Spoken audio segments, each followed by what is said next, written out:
Bismillahirrahmanirrahim. Assalamualaikum warahmatullahi wabarakatuh. Waalaikumsalam warahmatullahi wabarakatuh. Alhamdulillah pemirsa, kita bisa berjumpa lagi. Dan hari ini alhamdulillah kita masih ditemani oleh guru kita, Ustadz Danum. Assalamualaikum Ustadz. Waalaikumsalam warahmatullahi. Sehat Ustadz ya? Alhamdulillah. Alhamdulillah. Kemudian sebelah kiri saya ada Haji Markum. Tapi sekarang Haji Markum lagi ada pantun baru. Ngabuburit di bengkel hati Ustadz Danu.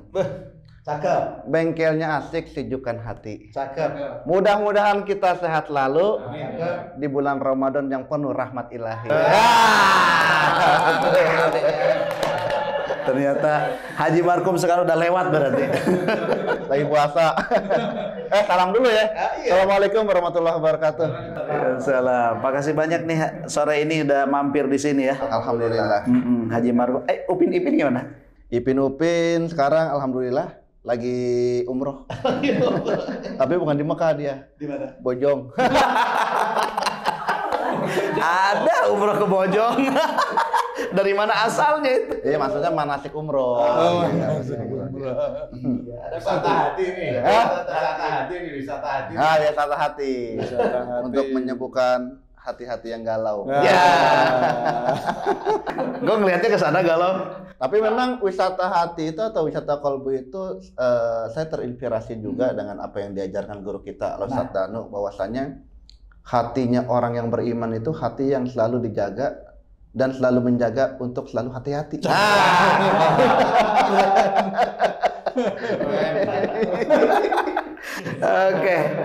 Oke Ustadz. Ya, ini juga ada Pak Tung nih.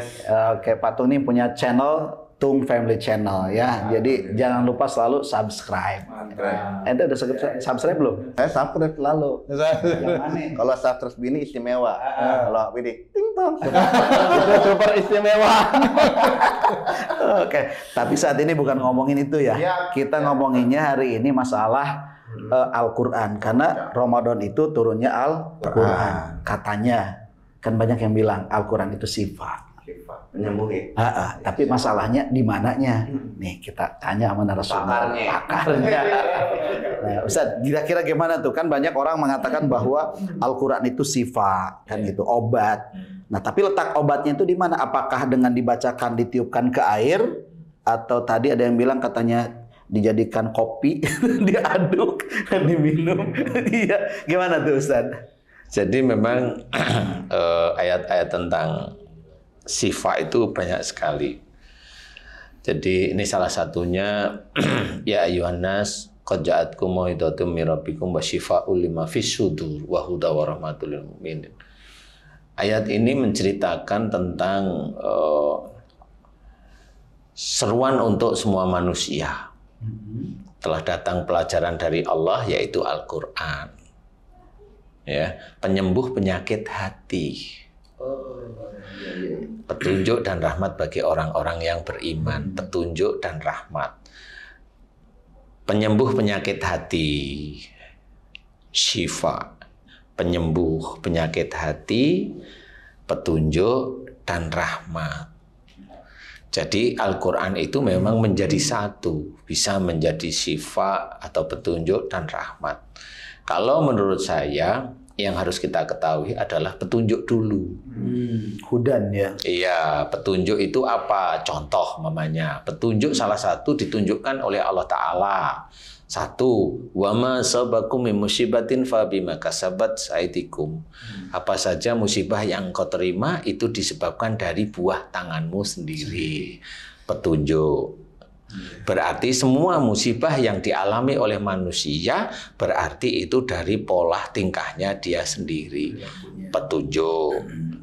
Nah, kalau kita mau menjadikan itu syifa, ya, kemudian kita harus tahu. Nah, itu kalau bisa menjadi rahmat, itu berarti berarti kalau saya melakukan sesuatu hal yang tidak baik, berarti saya akan mendapatkan musibah. Jelas, siapapun orangnya di sini tidak akan melihat dia seorang biasa, karyawan, guru, pejabat, dia seorang ustadz, dia orang pendakwah, dia orang syekh pun. Kalau memang dia itu memang tidak paham petunjuk Allah, ya tetap ada kena musibah. Ujian ini dilihat dari imannya, musibah dilihat dari dosanya. Kalau musibah itu dianggap menjadi ujian, nggak ada masalah. Menurut saya nggak ada masalah. Nggak usah kita eker-ekeran di titik itu. Boleh. Musibah kamu anggap ujian, boleh. Tapi selesaikan musibahmu. Selesaikan ujian itu. Kan begitu caranya. Nah, bagaimana kalau Allah sudah menceritakan musibah itu dari buah tangan itu harus dikupas lagi. Buah tangan ini apa ya? Berarti kan perbuatan, perilaku. Perbuatan itu yang mana? Bisa omongan tidak baik, pedas, membentak, nada tinggi. Isyarat juga bisa, Ustaz ya? Gimana? Isyarat misalnya dengan pandangan mata yang seperti itu kan. Seperti marah itu gimana gitu ya. Sama, itu kan tetap dinilai dia marah, ya kan? Kemudian telinga kalau mendengarkan sesuatu nggak cocok langsung gitu.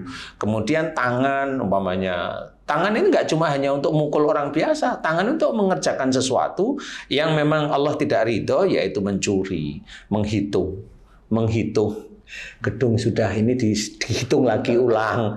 Nah, kemudian ada untungnya. Ini kan tangan juga, ini perbuatan tangan. Kalau kaki ya kalau dia nggak punya tangan, kakinya yang menghitung nanti. Jadi yang menulis itu tangan, pekerjaan, sesuatu yang dikerjakan. Nah, itu nanti kalau ada tangan yang nggak beres atau sakit ya berarti dia urusannya dengan pekerjaan. Semua di dalam tubuh itu berarti berperilaku. Dan inilah yang mengacu kepada uswatun hasanah. Rasul sebagai uswatun hasanah, contoh yang baik. Ini berhubungan dengan perilaku manusia sehari-hari. Kalau kita itu hanya mendengarkan cerita Rasul, kalau Rasulullah beserta istrinya selalu baik, selalu manja, selalu tersenyum, selalu bercandain, benar. Tetapi itu hanya cerita di majelis. Kalau di rumah beda. Di rumah itu udah beda ya, masya Allah, subhanallah, masya Allah, subhanallah, kan gitu-gitu nih, sampai rumahnya ngantuk ya Pak, dengerin pengajian ngantuk aja loh, kan sudah bukan Rasul sudah, kan gitu. Nah, gara-gara dompetnya jatuh tuh. Berarti cerita itu harus diaplikasikan seperti itu, Pak. Cerita itu diaplikasikan, tetapi aplikasi yang bagaimana kok hanya cuma bercanda aja. Maksudnya itu adalah yang membawa cerita itu harus pintar. Dia itu mau mengajarkan akhlak Rasul yang sebagai contoh yang baik itu yang mana? Yang mengajak dekat kepada Allah. Nah, yang mengajak dekat pada Allah Ta'ala itu yang mana? Yang diceritain hanya Rasul minum, ini ada garamnya, diminum habis. Itu kan cerita-cerita biasa loh. Istrinya juga ngaduk nggak pakai garam, pakainya gula terus. Kan nggak selesai. Maksudnya nggak dapat cerita seperti itu. Maksudnya itu bisa aja, mbok sabar, jangan keburu marah. Namanya istri itu kali dia itu bikin tehnya itu lagi ngantuk, api lagi bingung, anaknya lagi ribut, dia bingung bikin teh suaminya tahu, kan mikirnya panjang.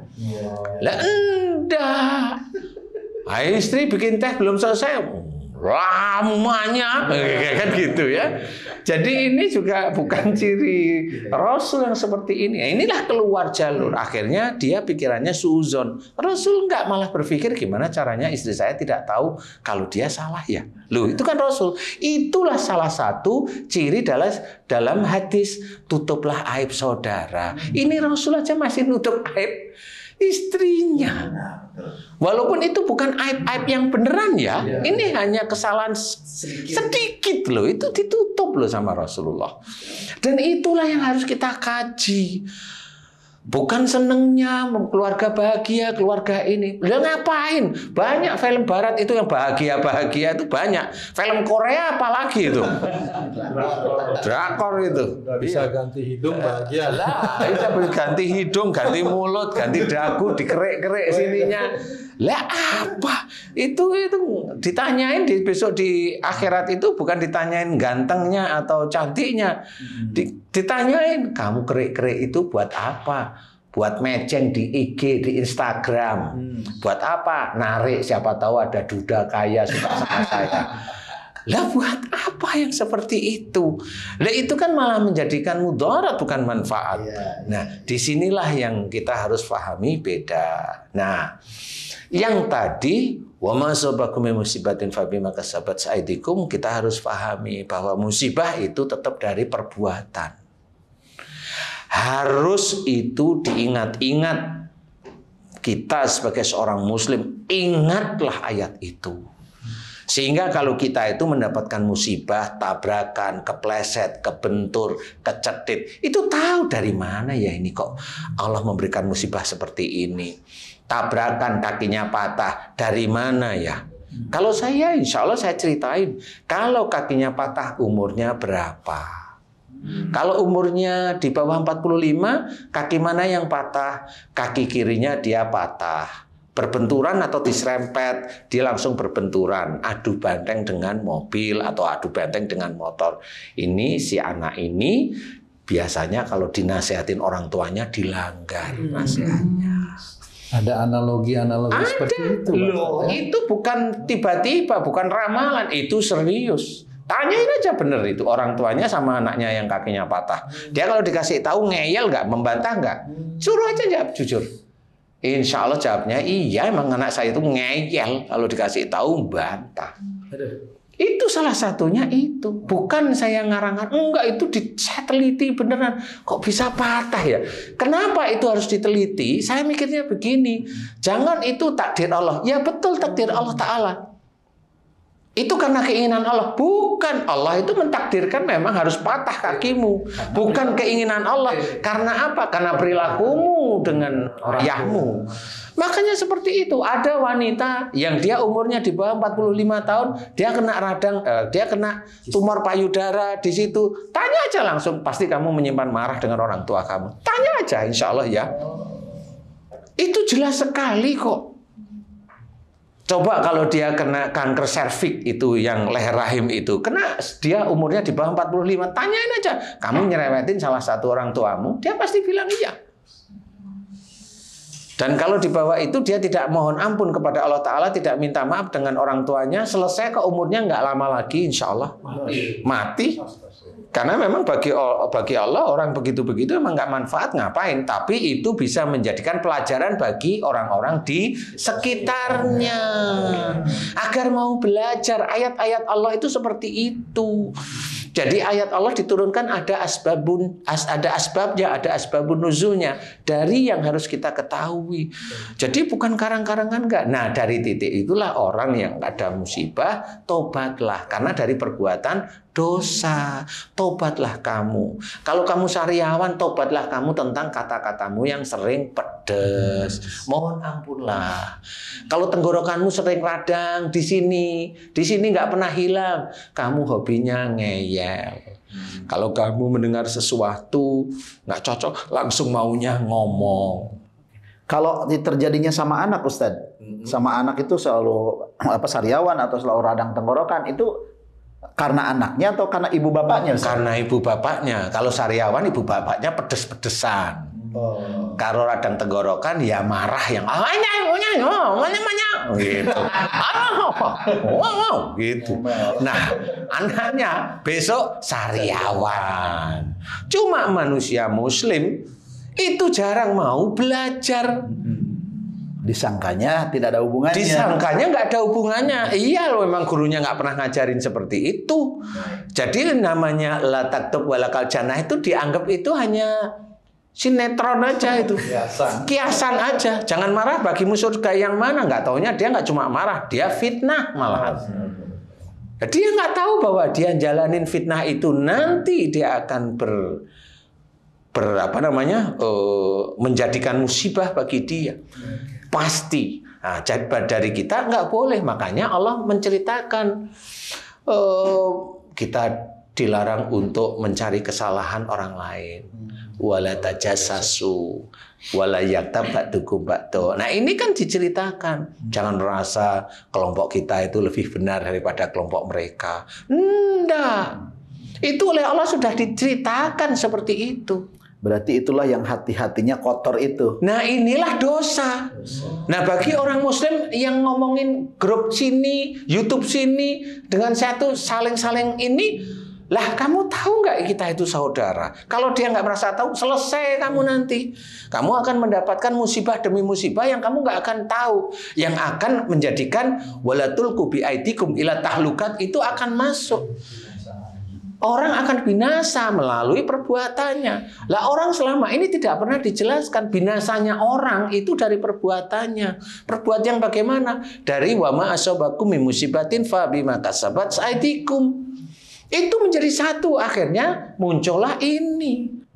Nah sekarang untuk sifatnya dari Al-Quran tadi, untuk masalah yang tadi bima kasabat aydikum itu, tahapannya gimana Ustaz? Tahapannya ya kita kan sudah sangat jelas ayat-ayat Quran banyak sekali. Wasyari'u ila maghfiratin mir rabbikum. Nah, bersegeralah kamu ke dalam ampunan Allah. Kalau sudah tahu dijelaskan, oh iya saya memang omongan saya pedas. Oh anak saya ini sariawan, saraf dan tenggorokan. Iya ya, saya sering berantem sama istri saya. Udahlah Bu, jangan berantem lagi yuk, kita ngobrolin biasa, enak, ngomong, cari solusinya, mau. Mohon ampun. Itu sariawan bisa selesai loh dalam waktu 1-2 hari. Insya Allah. Kenapa? Sama-sama ngerti. Dan itulah sifat. Jadi bukan dibacain baru ditiupin ya, bukan. Coba aja bacain. Coba aja kalau saya, silakan bacain. Dan memang di antara 100 orang dibacain itu yang sembuh berapa? Wong intinya itu taubat. Itu sudah dalam Quran itu sudah diceritakan. Al-Quran itu sifat. Cuma yang mana yang sifat?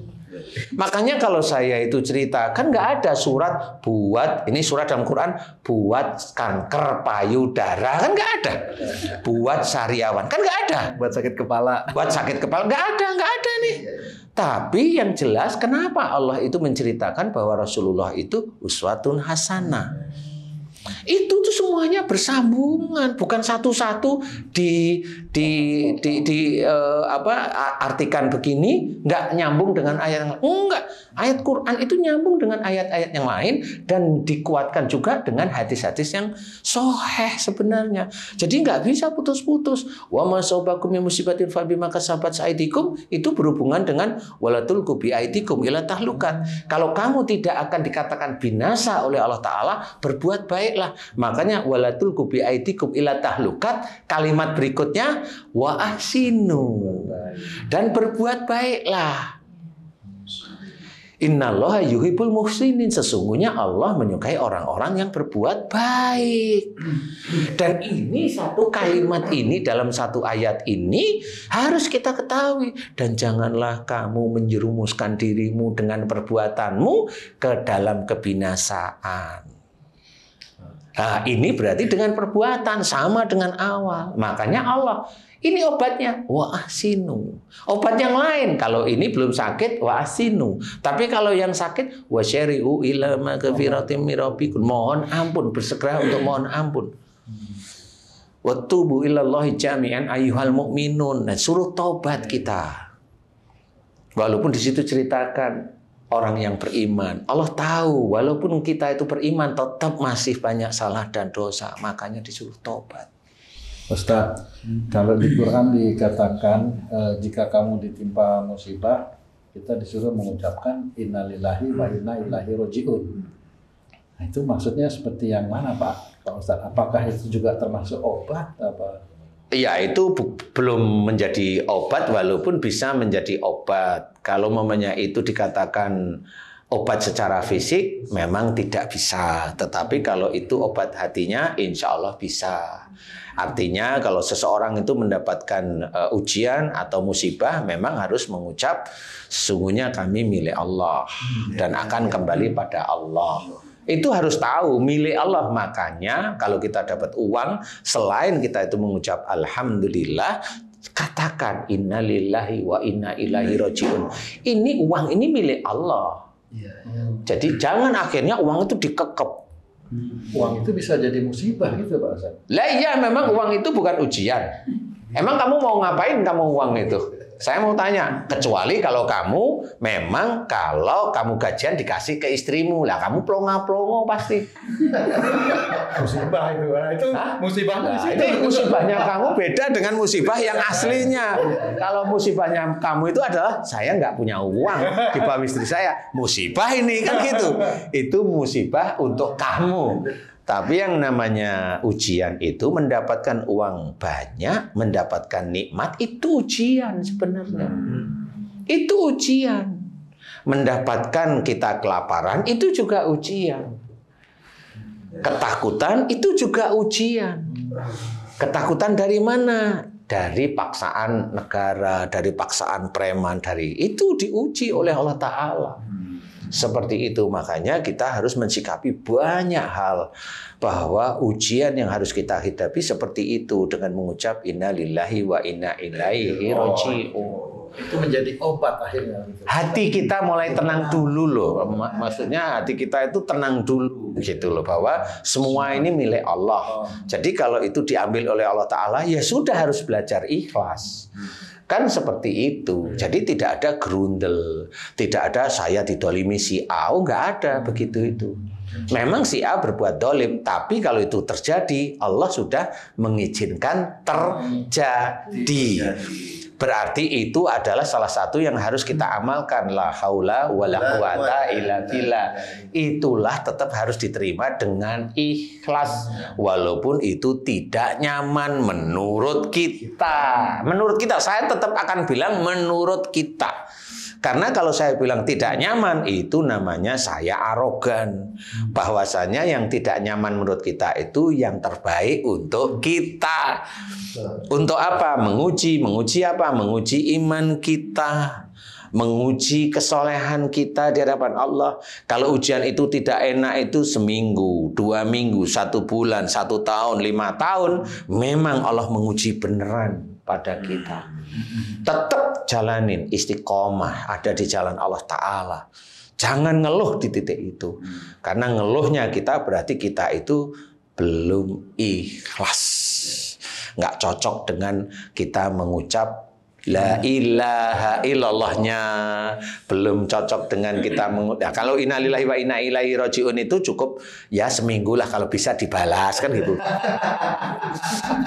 Memang sesuatu yang sangat menarik yang dikatakan bahwasanya wa ala kulli nikmatid dunya la tuqarribuka ilallah fahiya baliyah. Jadi ada yang saya simak dari apa yang disampaikan Ustadz tadi, bahwasanya segala kenikmatan dunia itu harta, jiwa, keluarga, dan finansial. Jika hal itu tidak bisa mendekatkan diri kita kepada Allah, maka itulah ujian yang sebenarnya. Makanya tatkala manusia mendapatkan nikmatan, tadi benar yang dikatakan, tidak hanya bersyukur kepada Allah, tetapi dia juga akan menyadari innalillahi wa inna ilaihi rajiun. Artinya apa? Kalimat ini mengajarkan segala sesuatunya dikembalikan kepada Allah, dan yang namanya roda kehidupan dalam kehidupan manusia itu ternyata Ustaz Asep, kita sebagai manusia tidak hanya bisa menerima sesuatu yang baik, tapi juga harus siap menerima sesuatu yang tidak baik. Menurut kita. Itu tetap harus menurut kita. Karena kadang-kadang yang lupa itu kan kita juga harus menerima sesuatu yang tidak baik. Lah, untuk siapa? Kalau menurut kita boleh. Tapi kalau itu kita menceritakan kalimat itu untuk Allah, itu baik untuk kita. Yang tidak baik kita rasakan itu baik untuk kita sebenarnya.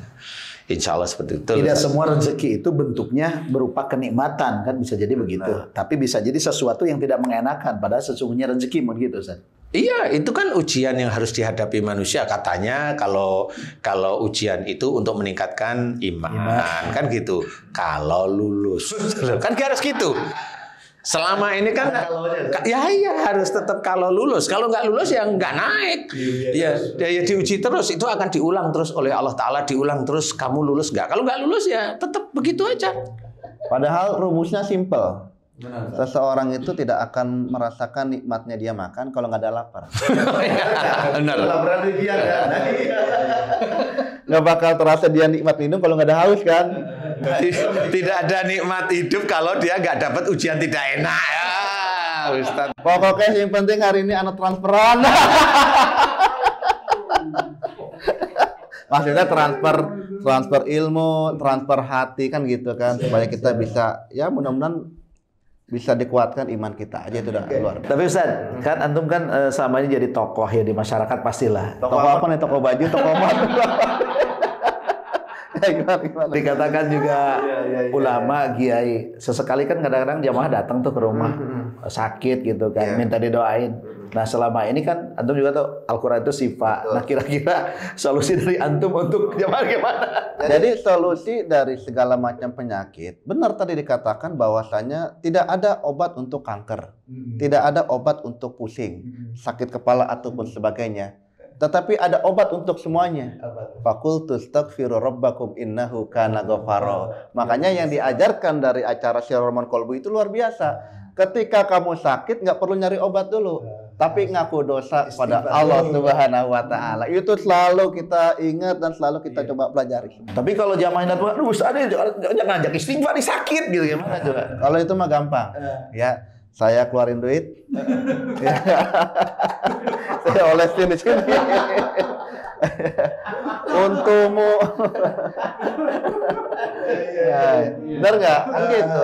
Sebenarnya simpel. Jadi istighfar itu merupakan obat dari segala-galanya. Tidak hanya obat hati, tapi juga obat materi. Karena orang yang istighfar, insya Allah rezekinya dijamin oleh Allah. Ini kan sebuah pola pikir yang nggak bisa dilihat dengan otak, tapi harus diimani. Karena akidah kita mengajarkan bahwasanya otak tidak bisa memaksa hati ngikutin apa mau otak. Tapi otak harus mampu menjadi makmum buat hati atau iman. Nah, itu dia. Jadi kalau ada jamaah datang ke antum sekarang nggak dikasih air sama dibaca-bacain, suruh istighfar ya. Saya suruh istighfar. Ketika pulang jangan lupa kotaknya di depan.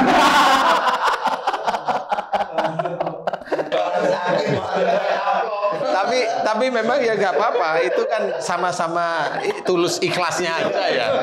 Ya kalau itu nggak apa-apa. Walaupun bercanda boleh. Tapi sudah betul ya. Sudah betul, insya Allah sudah betul. Memang yang harus kita pikirkan itu. Jadi sebenarnya dokter itu sendiri bukan persoalan. Oh berarti kita itu anti dokter, enggak. Dokter itu kan darurat lah ya, syariat duniawinya. Tapi juga yang harus kita ketahui adalah harus berpikir panjang bahwa orang yang sembuh karena didokterkan itu tetap Allah yang mengizinkan. Kenyataannya apa? Banyak juga dimasukkan juga mati. Kontraknya habis kan? Kan sama kontraknya. Berarti kalau dia sembuh, kontraknya emang sembuh. Berarti kan bukan dari dokternya, bukan dari obatnya. Allah sebenarnya. Lah iya, kalau Ustaz, makanya saya tadi pancing kan, emang kontraknya. Lah iya, lah yang sembuh emang kontrak bukan? Ya kontrak memang. Kodrat sembuh, cuma pada saat dia disembuhkan oleh teman-teman dokter itu, dia ujub nggak, mamerin dokternya nggak, mamerin rumah sakitnya nggak, menuhankan maksudnya, menuhankan dokter, rumah sakit, obat dan sebagainya, sehingga dia yakin bahwa ini yang menjadikan panjangnya umurnya dia. Nah itu yang sebenarnya tidak boleh, karena kalau sudah begitu kamu sudah menuhankan. Nah, walaupun dia sholat itu kan gerakan yang memang diajarkan oleh Rasul untuk taat kepada Allah Ta'ala sebenarnya. Tapi dia lupa bahwa yang namanya tidak ada Tuhan selain Allah itu sebenarnya nggak di titik sholat aja. Pada saat dia itu bicara pun Allahnya mana. Kalau dia itu sholat tapi itu anak-anak itu kalau nggak saya tolong, nah sudah sakit. Nah ya kan, ini berarti dia merasa dirinya Tuhan, kan gitu. Tidak saya tolong, beda dengan alhamdulillah atas izin Allah Ta'ala saya bisa membantu mereka. Atas izin Allah saya bisa diizinkan untuk bangun gedung, masjid, jalan layang dan sebagainya, itu atas izin Allah. Tapi sudah benar atas izin Allah, atas izin dan rahmat Allah, maka terbangunlah gedung. Selesai terus aku dapat berapa? Batinnya Piro. Saya jadi pengen ketemu sama yang seperti itu. Jangan Ustaz. Kalau kita nggak kuat Ustaz. Nggak kuat melihat ATM banyak nanti isinya. ATM-nya banyak, isinya kosong. Itu bukan kotak hitam lagi. Apa tuh? Baskom pasar. Ayah wae. Oke, Ustaz. Sebagai kata terakhir Ustaz dari pertemuan Jangan kali kata ini. terakhir. Apa ya, statement ya. Statement untuk memuluskan. Loh ini harus ingat Allah loh ya. Kata terakhir kesannya mau mati. Lah harus ingat Allah. Enggak, saya enggak mau. Walaupun sebenarnya ini enggak direncanakan loh ya. Makanya tetap harus ingat Allah itu di semua lini ya. Jadi setiap saat. Jadi kayak umpamanya kata-kata itu kan tetap harus diingat bahwa disusun rapi. Nah, kalau statement saya sebenarnya sifat dari Quran itu sebenarnya adalah patuh pada perintah Allah. Ya Allah Akbar. Kalau patuh pada perintah Allah nggak sakit kok, insya Allah. Insya Allah nggak sakit. Lalu yang sakit itu banyak yang saya tangani hanya istighfar, mohon ampun, berjanji sama Allah, diberi kesehatan sama Allah Ta'ala. Walaupun kodratnya sembuh, iya. Tapi kan saya nggak pakai obat, nggak pakai apa-apa, hanya saya tunjukkan jalan pada Allah Ta'ala, dia kerjain sembuh. Padahal nggak pakai apa-apa. Kan gitu. Sehingga dia mau nuhani siapa kalau dia sembuh dengan tobat? Nuhanin Allah, nggak mungkin kemana-mana. Itulah la ilaha illallah tetap masuk. Kalau dia sembuh dari jantung, saya itu kemarin kena jantung. Kalau nggak ada obat ini mati saya. Tuhannya itu nggak bisa jalan obat. Lah itu, ya begitu itu tauhid itu harus dibenarkan. Itu mungkin gini Ustaz, fisiknya sehat tapi tauhidnya sakit. Lah iya, gimana dia itu dapat Lailatul Qadar kalau yang seperti itu lagi, kan begitu ya? Sebaiknya bagaimana berlaku seperti itu Pak Ustaz? Sebaiknya bagaimana? Ya kalau kita mengakui itu, mengakui ini dari Allah atau mengakui ini dari dokter atau? Ya sebenarnya kan itu kan tetap itu obatnya tetap dari dokter benar, dirujuk ke rumah sakit benar. Tetapi kesembuhan ini adalah milik Allah. Kan seperti itu. Obat itu hanya perantara saja. Tapi intinya kalau dia sembuh atas izin Allah dengan obat, tapi dia tidak tobat, nanti pasti kumat lagi. Pasti kumat lagi. Sudah hafal, karena apa? Dia dites dengan sakitnya, nggak lulus wong dia berobat. Tapi kalau dia tobat, dia ngerti, oh sakit jantung itu karena saya menyimpan marah. Bengkak, jantung saya bengkak, saya menyimpan marah. Betul, saya sering marah dan menyimpan marah dengan istri saya. Bengkak. Nah kalau sudah, jangan minta maaf sama istri dan nggak usah nyimpan marah. Kalau ada masalah, ngomongin biasa. Selesai. Titik itulah menjalankan firman-firman Allah. Wasyawirhum fil amri, diceritakan, komunikasi, kemudian musyawarah, itu kan jelas itu. Nah itulah cara-cara Allah.